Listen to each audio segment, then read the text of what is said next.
Hello and welcome back to the channel. I'm Jake Stevens and I'm your host of A Figure a Day, where I'm opening one Star Wars action figure each and every day.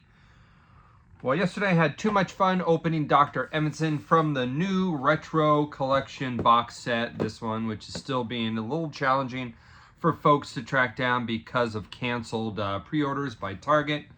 But as you can see, this pack is all A New Hope based. It has features images from all the characters included.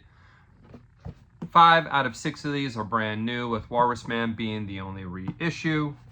And today we are looking at one of the most easily customized vintage figures out there. This is going to be Luke Skywalker Yavin.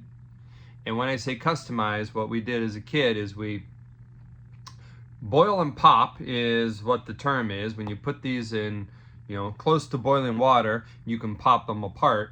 You would pop the head off of a Han Solo Bespin, and then you would put on a Farm Boy Luke head and just do the paint changes, and you had yourself a custom.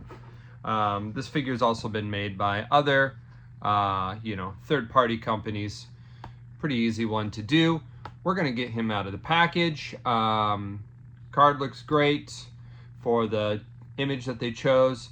On the back, it has the generic description of all retro cards, which say the Star Wars Retro Collection is inspired by 1970s Star Wars figures and feature original figure design and detailing. Continue your collection from a galaxy far, far away.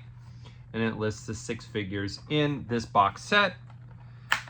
Also noted, and we talked about it yesterday, that the stickers on these are now fully removable. I don't like taking the figures off. I like keeping the cards intact because they're a little, vault into a time machine into what was actually released. Now, Yavin Luke here. I remember when we saw pictures of this figure first on display, I, among many others, took a little issue with his clod hoppers here. These really, we've done boots before in Star Wars, but I don't know what it is about these ones that give him such large, lack of a better word, cankles. Very wide, fat feet in these, and that's just never how they come off on screen or in those classic costume photos that they have. But yeah, his feet. We have, again, in the same set, we have a figure that comes with fairly normal looking boots. I don't know why these flare out so much at the ankle and become so wide. It is, that doesn't even look like human feet. It looks like Playmobil horse or something. Anyway, that is my big gripe with this. I'm happy to have this figure though in Kenner stylings.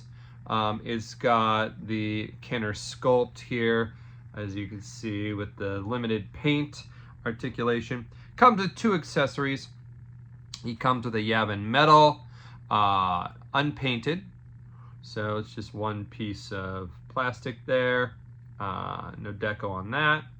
And then he comes with, which I really like, because all the promo art or pictures of him in this have not his blaster that he uses, but he does have that Princess Leia sporting blaster in the holster and in the photos. So I love that they went realistic with what he actually had.